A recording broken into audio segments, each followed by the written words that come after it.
বাড়িয়েছি।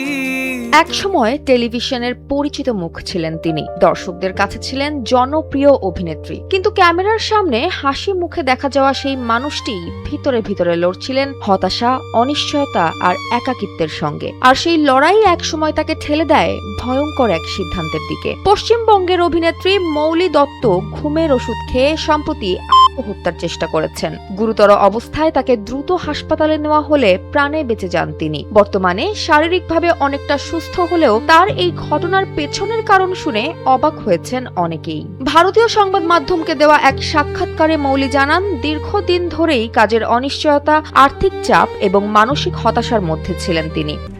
RICL TMX, যুগের পর যুগ স্থাপনা থাকে মজবুত।